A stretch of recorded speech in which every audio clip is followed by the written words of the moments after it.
for the longest time in middle school, when I knew I wanted to do music, I was like, man, but if you go to a college for music, you're a total poser. And then I was like, no, I need to go to college because I don't really know what to do. And then I met everyone that I will ever work with there and, you know, made the band. And for a while, definitely my parents and my parents' friends and their parents' friends, all of them were sort of like, what kind of name is Lon? I definitely got that at least 3 times. My dad was like, you're kind of sabotaging yourself. But then he came around. Romeo Bongiovi is the frontman of indie rock band Lawn, which is also comprised of Daniel Coppola and Cliff Dobson, and formerly Cooper Davis. The band got its start in 2024 while they were enrolled at the University of Miami's Frost School of Music. After spending the last 2 years building a community of their own through concerts they threw at their own home in the Miami area, they recently made the move out to Los Angeles to take things to the next level. Now, as part of the Dory Jackson interview, Romeo opens up about his love for music, performing with his band at college house parties, trends within the music industry, and more. First off, I didn't realize that you only started your band 2 years ago. So what can you tell me about how it ultimately came together? It ultimately came together. Originally, there were 3 of us, me and a bassist and a guitarist, and now it's just me and the guitarist in the band. But the 3 of us were in a separate band called the Oblivious Puppets, and we had creative differences. It was funny because we all sort of came to the realization separately. I was living with the bassist at the time in an apartment. Bit of a story. I had just broken up with my girlfriend at the time, and I was like, you know what? I'm breaking up with everything that I don't want to be in right now. So I go to Cooper, and I'm like, I'm thinking about leaving this band. And Cooper was the bassist. He's like, you know, it's funny. I was just going to go into your room and say the same thing. I was talking to Daniel, who's the guitarist in the current band. He was like, he's also thinking the same thing. And it was a 5-person band. So I was like, you know what, honestly, let's just stick together and then we'll do sort of our own thing. That summer, the 3 of us moved in. We started living off campus. Like, we went to the University of Miami and we all met there and started living together off campus. And that's where we really clicked, and we had just enough space in our living room to fit drums and amps and 1 mic. And we really made it work from there. And then the rest really is history. Yeah, so tell me a little bit about that whole living experience, because I'm sure you were jamming out all the time together. It made it easier since you're all together. Yeah, you definitely, I don't know, when you become roommates with someone who you also work with and have lived with for a few years, it's like, it's a little more than a partnership and a little less than a relationship, I guess. We work together fully as a band, and we're a 4-piece band. We have our drummer. He didn't live with us, but he would come in twice a week. We do rehearsals for 2 hours, but the 3 of us, we would just write, and everyone that lived in that house was a musician. Like, even our neighbors who we were connected to through like the duplex, all of them were also musicians. So it was technically a house of 1.9 different musicians. You know, some of them classical, some of them jazz, pianists, violinists, singers. It was a very creative household. But then on our side, it was like this indie rock, alt rock sound that was just, they were all very fancy on the other side of the house. We're a whole lot less fancy. But I'm sure it was fun, so that's all that matters. We got along. We got along for sure. Yeah. Amazing. If you had 3 words to describe Lon, your band, what would they be? The new hotness. No, I'm just kidding. No, I would say, well, no, alt rock. I guess the hyphen could make it 1 word if you squint. Yeah. It's just young indie rock, I guess. All of us are right out of college. That's basically the new hotness in a way. We're all just trying to find jobs, but we're all just trying to, especially now that most of us have moved to LA. You know, our drummer's been out here for a month. Our guitarist's been out here for a few weeks. I just got out here 6 days ago. We're trying to just set up roots everywhere. We have other friends here, but we're trying to already build that community through just music, through what we kind of were doing in Miami. Our big thing in Miami was definitely the shows that we would do at our house. We would try and stay, local and play venues, but Miami wasn't, there was certainly a space for it. That was our sort of alt rock sound. But to say that it really was as big as it would be in New York or Philadelphia or Atlanta or LA would be, wrong. And we found that, we were tired of playing this bar called the Titanic or this cafe called Tea and Poets. And, both great places, shout out to them, but we needed to fly. We built our house into a place where we would do live music, where we would invite other local bands, whether it be friends of ours or people that we were able to meet at those venues, to play with us. And it was a nice sized house if you had both houses together, but it wasn't exactly big enough. We'd have a couple hundred people in there a night. What started as like the first one that we ever did was really bad. Oh, no. It was the first show we ever played as a band that wasn't just rehearsing in our living room. Okay. I mean, it wasn't bad. Our set wasn't great, but we didn't have like carpets on the floor, and we had an all tile and concrete house. So sound bounced everywhere. Everyone was like, we need earplugs. It's too loud in here. But through that, I was like, oh, people aren't just here to party. People aren't just here to drink. Like, we were really just doing that originally, like the first one that we ever did, because it was like, oh, this is just a way to make money, and it's a way to appeal to like a college crowd. But in that, I was able to we were all able to find so much community. I've made some of my best friends through those shows, and people who I still stay in touch with who have moved out here. I was just over at a friend's house a few days ago, and she was asking me, like, when's the next one? When are we going to pick it up again? Especially in a city like Miami where the scene is so underground, we sort of found ourselves becoming like this, I don't want to say a pillar, because that's almost a little too, putting myself on too high of a pedestal. Oh. But we certainly became a place to go. We had a bunch of shows. We would change the setup until we eventually got that right. There was one night we had 8 different bands play, and the final night that we ever did.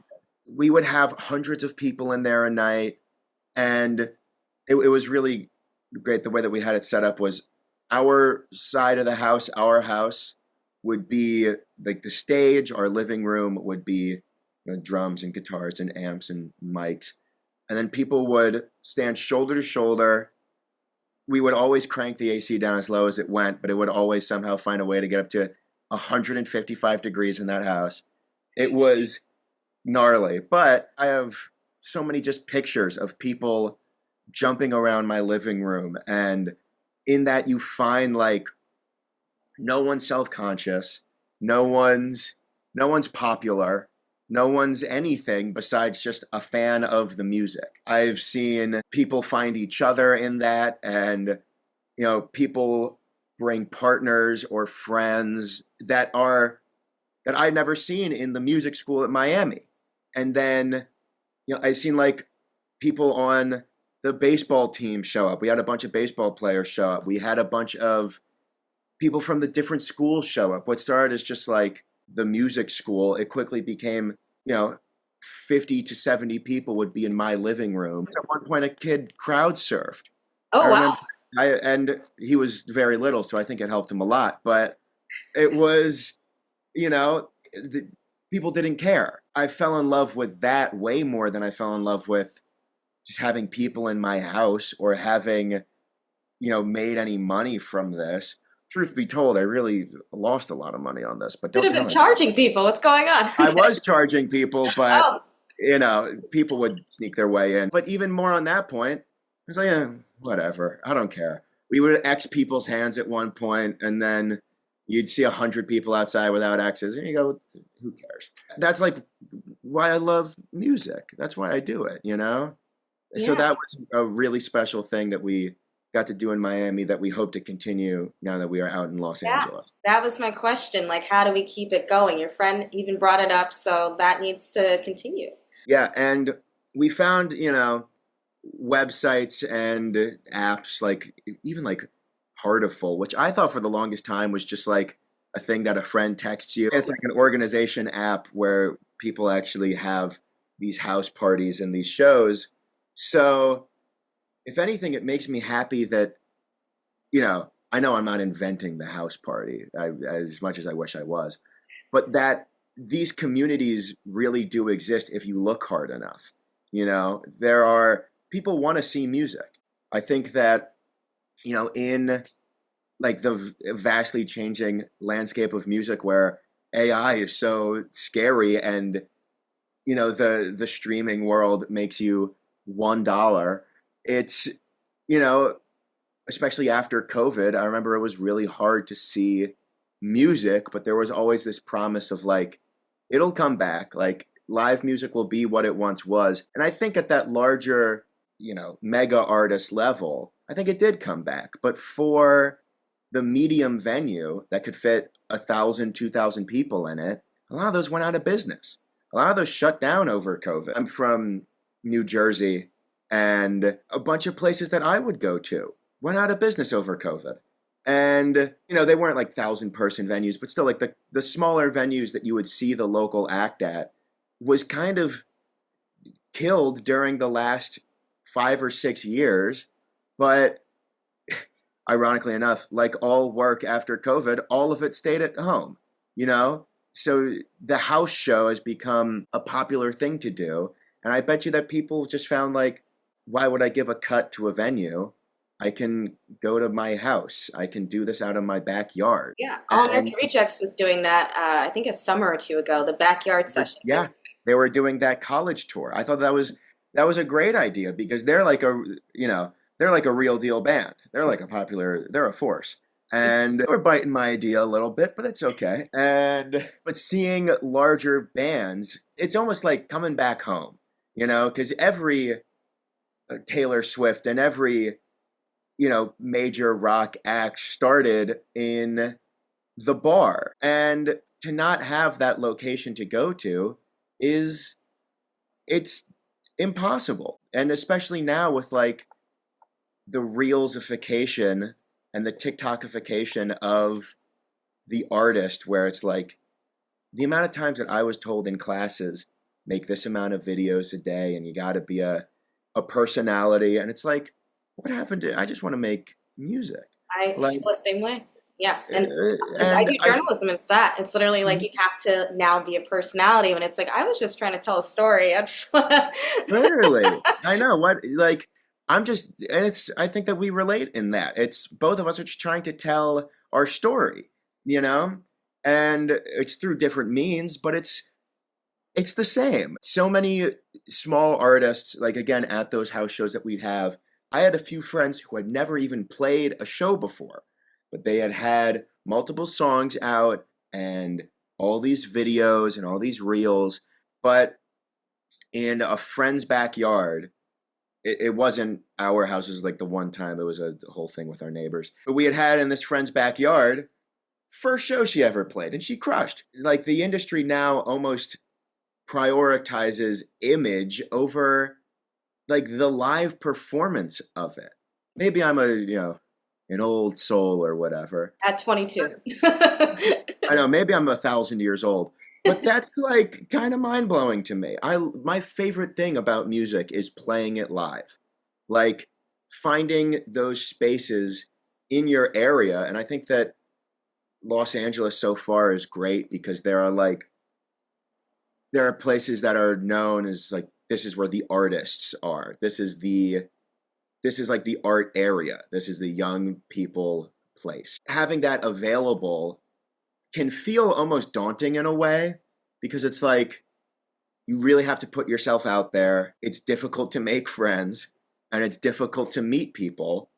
But I think that my message to the world is that you like put yourself out there. Don't be afraid to go to the local artist gathering and the local or the bar, or there are venues, but try and find the places that are at people's homes, because I think it gives you so much insight into not only the person hosting, but the artists playing there and the people there. There's a sense of trust. There's like, again, like I said, that's, in my opinion, that's where real community is. It's in the, it's in the living room that gets hot as hell when you cram 50 people into it.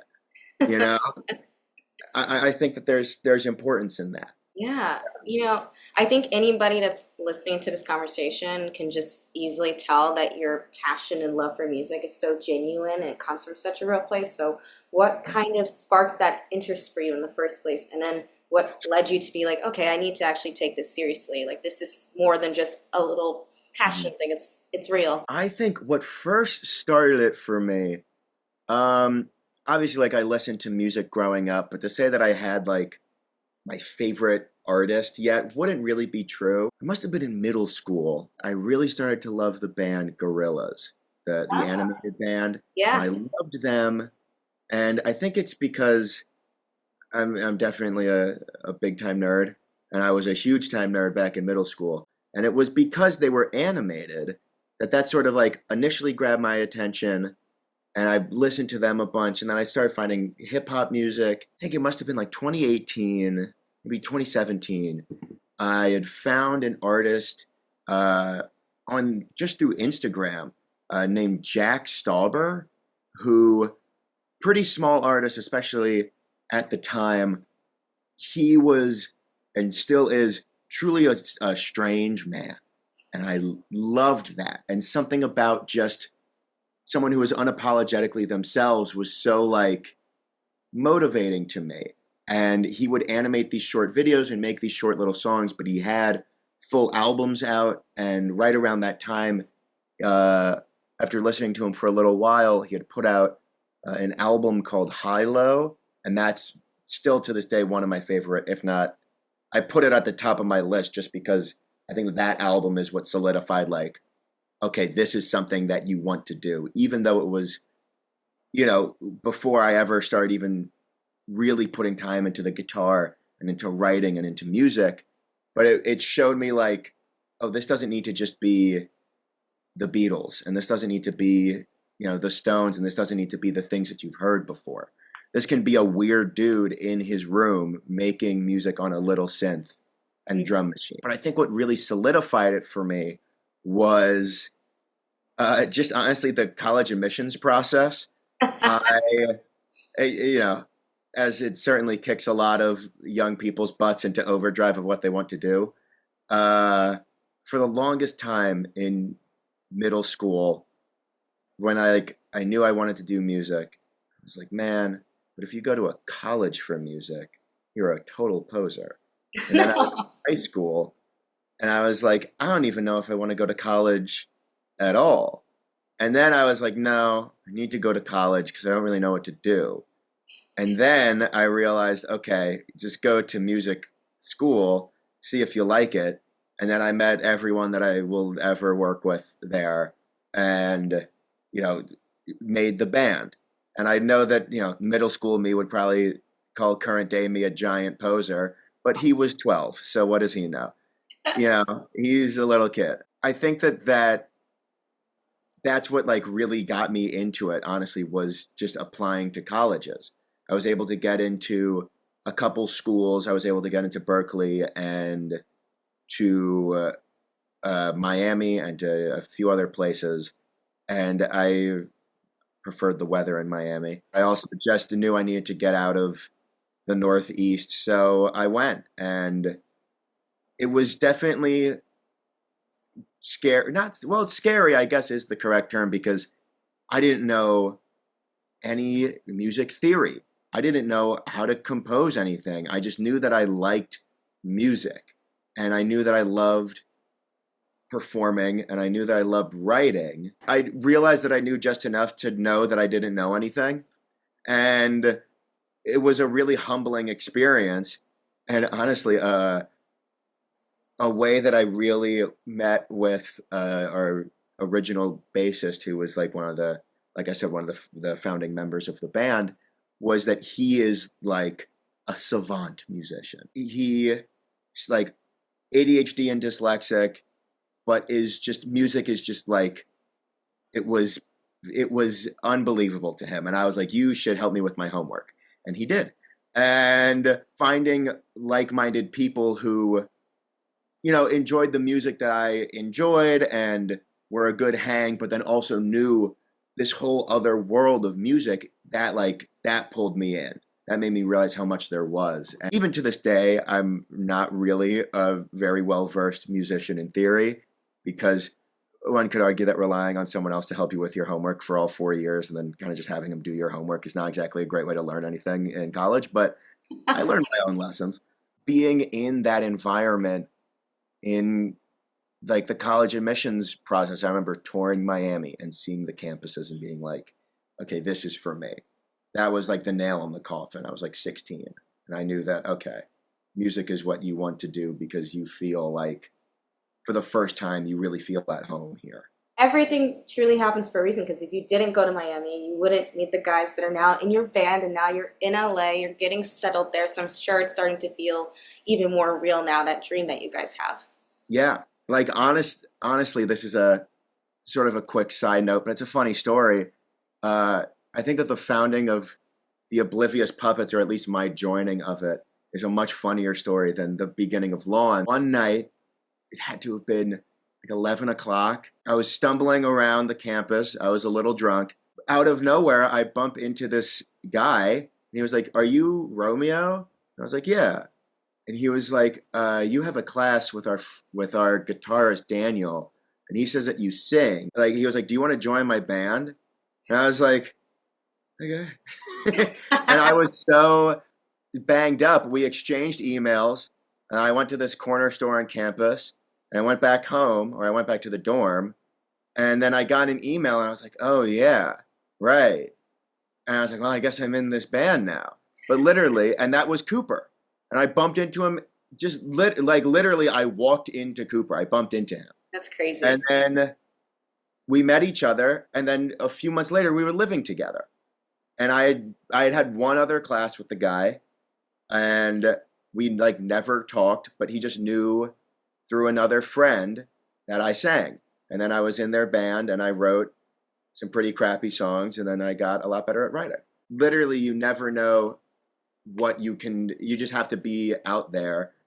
And literally, you can run into it like I did. Like, you can bump right into it. So, Love it. it's funny how the universe works like that sometimes. It really is. And, I have to ask you something, because you were in the indie rock space with your band Lawn. So I need to know this of you. With the OC, it's such a huge show, and it was largely credited for popularizing indie rock music and making it more mainstream. So is that a show you watched at all? Which show? The OC. No. Oh my God. What's the show? What's Now it you're going to about? get on this. This is your homework right now. The After this, OC? you're going to text me later and be like, Dory, you changed my life. I'm Because, looking forward to it. yeah, okay, so the OC, it's like a drama. It's a teen drama from back in the day. You probably weren't born yet, maybe. I don't know. I'm not good at math. It was Ugh. like 2003, 4, 5, around that Yeah. time. I would And have been a they one-year-old had, baby, but yes. yeah, they had like Rooney on the show, The Killers, Modest Mouse, like playing live, and then they also included like indie artists throughout just the show soundtrack. And like I just saw a reel about it the other day, and how somebody was talking about how they're like a really big deal for what they did for indie music back in the day. Huh. So that's your Honestly, homework. my biggest older inspiration into finding like indie and alt rock acts would have honestly been like Conan O'Brien and the Late Night Show with David Letterman. Like, I have a huge playlist of just videos that I love of late night performances. Like, I watch that, but it's called the OC. Oh my gosh, I feel like this is crazy that you've never heard of this show. And Adam here it Brody is. was on it. Really? Yeah, Oh my God. yeah. All right, well then I gotta watch this later. Oh, it's on Yeah, Netflix. it will change your life. Trust I'm me. stoked. I Good need new music. shows. Yeah, there you go. It's 4 seasons, a lot of episodes because this is back in the day. But Yeah, trust me, like it'll change the game musically. Like it kind of helped me with my music love and really. appreciation, and introduced me to artists that I had heard of and still listen to now. So I'll get check it on it. out. That's your homework. Check out the OC, everyone. Yes. Wow. Well, now I'm curious, what artists are currently dominating your playlist right now? Ooh, that's a great question. It's a real mixed bag, but the usual suspects are always there. A band called Title Fight is a huge inspiration. Um, their album Floral Green will always be on repeat and always be somewhere in the playlists. I'm listening to artists like Geese. I love them, as you know, as I guess not cool as it is to say because now everyone listens to Geese. I don't know who Back they in are. 2023, I was listening to them with 3D Country. All right, let it be Okay. known. Let it be known that I was very cool at one point. Listening to a band called Hum. I love them. But I'm also listening to a lot of like hip hop music, honestly. I think that that's kind of equally my like what I listen to the most. I'm listening to like a lot of Tribe Called Quest, a Mm. lot of like Action Bronson or West Side Gun. I love West Side Gun. Earl Sweatshirt, Mike, Neonte, all really great. 10K is awesome. And I know that like a lot of people say that like, oh, I listen to all sorts of music, but really they Sure. don't listen to all sorts of music. Yes. But take this as authentically me. I do listen to all sorts of music. Okay. Let the MJ record be known. Lennon is another artist I love. Jordy Greep is very funny. I think that the big inspirations right now would be Title Fight, um, an old band called Makeout Videotape is really up there for us, and this other artist who I'd love to shout out called Glitter Party. He's great. He's really great. I he has a song called Skeletons that I think is awesome. It's really blown out, but in like a good way, and he's really great. And I follow him on Instagram, and he does a lot of really cool tutorial stuff on how to get your mixes to sound like what he does and how to get your drums to sound like this. So he's a super helpful force for a musician like myself who's trying to figure out the right mix for all of his stuff and the right tone. But Glitter Party, he's hot right now. He's hot on the playlist. I was just listening to him today, actually. I love that. Mhm. Is if there was a song from your band that you would tell people to listen to if they've never heard of your music and you're like, okay, this is a good entry point, what do you think that song would be? I definitely say it's our most recent, but in truth, it came out a little less than a year ago. A song called Lasso. The first EP I also really do love, and it is like this little miracle to me because the recording process of that was bananas. We did everything for that album in about 3 days. We mixed it in about a week, and I think that I remember because I was just so self conscious. It was the first thing that we ever put out as like a project, and I remember just being like, "Oh, this is so bad," blah blah. But I really do think that either a song from that I believe that people should check out called "All Again," I think is really special to me, and our most recent song called "Lasso," which is definitely more of our going to be more like our sound going forward. We're really experimenting with some harsher sounds. Some Lasso is not exactly harsh sound. No. It really is indie rock, but we are getting a lot more into the alt rock sound with our new stuff that we should be putting out this year. But everyone go and stream Lasso. I'm hypnotizing you into doing it. Okay. Uh, yeah, no. But yeah, I think that that song is my answer. Would be Lasso. I agree with that. I also really like the prom night song. And then there was a song on your EP that I really liked too, but I cannot think of it off the top of my head. It was like one word. You might Yeah, know, but Overdose. The which one? That one. It's called Overdoser, Yes. maybe? Yeah. Yes. Yeah. People love that song. And Prom Night is also very funny to me because I just knew that we needed a song about a girl. And You always that's how I do. went into the writing process with. And I think that we got a really good one. People really love hearing that song live. And honestly, it makes people happy. But yeah, that song's really fun for us too. Of course, going down this path, fame and fans will come with that. So are you kind of mentally preparing yourself for what that's going to look like? I will. I think I am. I hope I am. But I'm not really trying to think about that.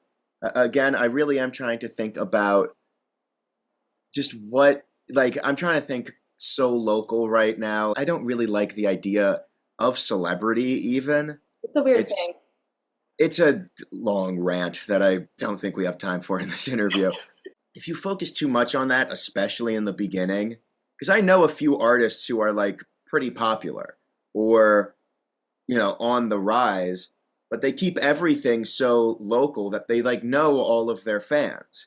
They know every fan page and they talk to them and they know like every person who's interested in the music. And I think that's really what we did in Miami was I knew that we didn't have we had a decent amount of fans there, but I knew all of them. Like they were either friends or they became friends. And I think that if you're focusing so much on the world domination of it all, that ultimately you can lose vision. But right now I'm trying to prepare for just meeting new people out here. I know that that's not exactly an answer to that question, No, it but is. yeah. Yeah, it 1000% is. Thank you. But Yeah. that's my response. Yeah, I think that's definitely the right way to go because I think, yeah, if you are chasing the fame aspect and you're focusing on that, you'll definitely get kind of lost in the sauce and you'll lose kind of what you're actually trying to build in the process. So I think you're going about it right. So Thank you. I know so many people, again, like we were saying before, like the Instagramification and with TikTok being so prevalent, specifically for musicians, every band is a personality. It's like every video is either a sales pitch or like a comedy sketch. And a lot of those things, it ain't SNL. It's not exactly like we're sketch comedy writers. You sort of become something that you're not in the pursuit of numbers, in the pursuit of, dopamine. And that's just unhealthy across the board. I think that sure we have Instagram and TikTok and we've had videos go viral where it was sick, but then it's like, okay, like that's not what we do it for. That's not what I think it's really about. when I think about you guys just seem like normal dudes that love to rock out, and that's that. We try. Yeah. Where our PR is really good. No, I'm just kidding. I didn't ask you this. How did you come up with the name for the band? They say the name is The Game, so tell me about that. It is a much more anticlimactic story than I think I would love to give. We have, this is the true story, and don't trust anyone else's recounting of this story. We have friends from college who are in a band called Rug, and I bet that if they see this, they're going to be so excited that I'm mentioning this. Shush. If you're looking at this, Dante, hush. Anyway, they have a band called Rug, which is also, they're a great band, and check them out. They're amazing. But I just knew that going from Oblivious Puppets, we needed a very short band name because Oblivious Puppets or The Oblivious Puppets, it's too long. It's fun, but I knew that we needed something that was short and we needed something without a the. And it was just the three of us, me, Cooper, and Danny. And we were sort of sitting in Cooper and I's apartment. We were just thinking like, okay, this is the fun bit. We get to draft up band names. I actually forget which one of the three of us came up with it. I know it wasn't me. I think it might have been Danny. I think it was Danny. He came up with the name, and I was like, "That's good. Like, we'll add that to like the keep list, but we'll go forward."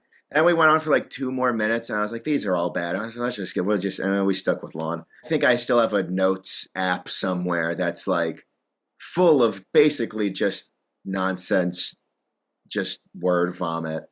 But Lawn was short, and for a while, definitely my parents and my parents' friends and their parents' friends, all of them were sort of like, "What kind of name is Lawn?" And now I definitely got that at least 3 times. Definitely both. My dad was like, he was like, "You're kind of sabotaging yourself," but then he came around onto the name Okay. of Lawn. Okay. He gets it now because he knows that with bands like there are bands like Geese, or there are bands like Wet Leg, or another band called Mannequin Pussy, which I guess is a longer name, Yeah, and I don't love right? that, but Yeah, good for them. not stoked, but technically these are all band names. And the no thes and just shorter, I think that's very in right now. That's Yeah, hot. we gotta Yeah, sell. yeah. So, you know, but yeah, I think that it's kind of an anti. I know that it's a pretty anticlimactic story, but Oh, uh, I enjoyed it. I feel thank like you. there were layers to it. Things are happening, percolating, and now you are where you are, and it works. It's Yeah, simple. It's effective.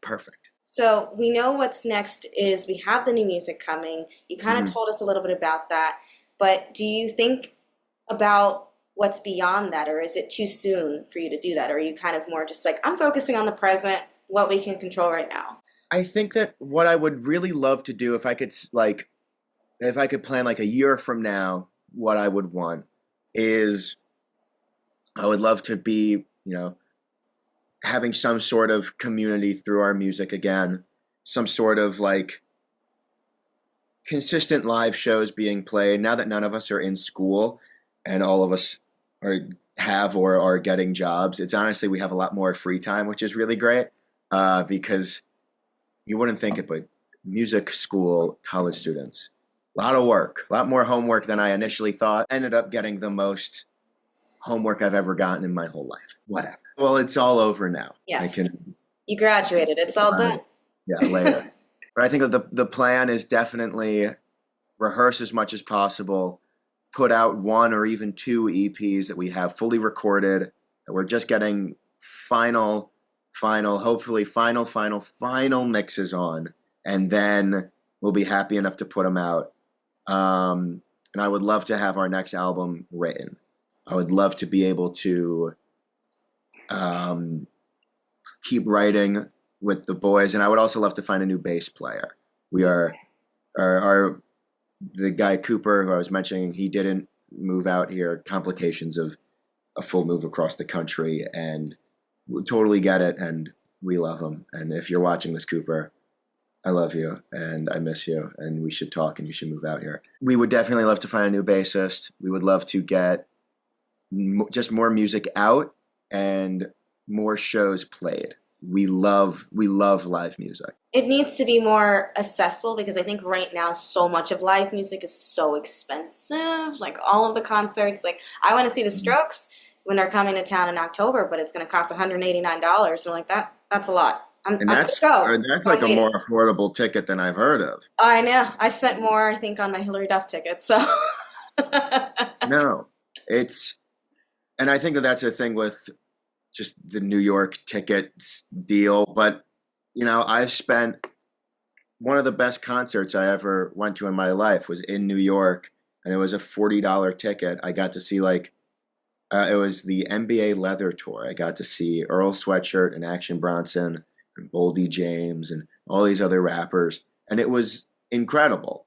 But then you go and again, you look at the Strokes, or you look at the major artists. You look at like a Taylor Swift, and you look at what's the like Ticketmaster? What's the yeah, website? They Ticketmaster, Live Nation. they jack those prices. Yeah. Ugh. You Mm-hmm. know, come on.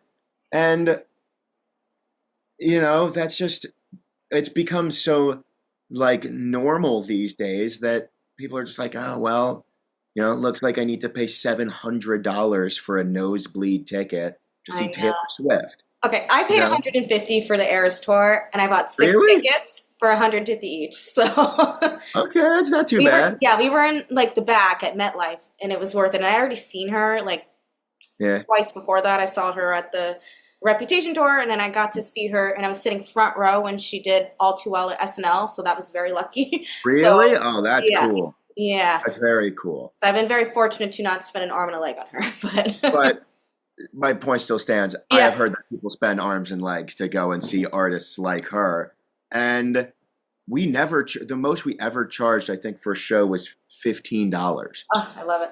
Usually, we charge $10 max to see 4 to 5 bands play. It's free drinks. It's you get to be in the hottest house of all time. It's great, but I think that that's really our plan. Is when you build that community by yourself, and especially if you're doing it at a house or at a venue that you're like really in the know with, like the owner or the whoever with, you can set so much of your own parameters and your own, like I call it like bookends. Like, okay, we want to give everyone free drinks that comes here. We want to have good sound and good quality stuff. We want it to be fun, and you get to set all of your own rules when you're doing your own shows. And I guess that the lesson that I'm giving to the viewer is not necessarily that you need to, have a house and destroy it with 200, 300 people. But if you have a house that you can do that with, it's a great time. Within that, you become like, I don't want to say like you become the popular kid, but you become like someone that people know as, oh, they're a musician. And sure, they come for the party, or they come for the drinks, or they come to just get out of their house. But when you wow them with your music, I've seen so many bands play at house shows and play at the local scenes in Miami that they like. There was this great band called, shout out to them, called Andrew's Place, that if I were a betting man, I'd put it all on them. They are so good, and I wish them the best. But like, you find friends, and we became friends with them. Right after the show, you could go up and talk to them. You're like, hey, great set. And you hit it off. Like, you find everything once you have those. This has been so great. I am so Thank happy you so we much got for to do having this me, Dory. I've today. been having a great time. Amazing. And I will update you on the OC and me Yes, watch. And please. I will tell you when I see Modest Mouse. Yes. And I can't believe that that's so awesome that existed. I We know. got to get Lon on it. It No. changed the game. Like they knew what they were doing, and the creator of that show went on to make Gossip Girl, and they also had great music too. So What? yeah, Oh, dang. Then I really got to check this show out. All yeah, right. Well, I got a new thing. But yeah. thank you so much for having No me. problem. Make sure to check out Lon, coming to you. Yeah. Thank you so much for watching this week's video. Don't forget to like, comment, and subscribe for more content like this from me, Dory Jackson. Bye for now.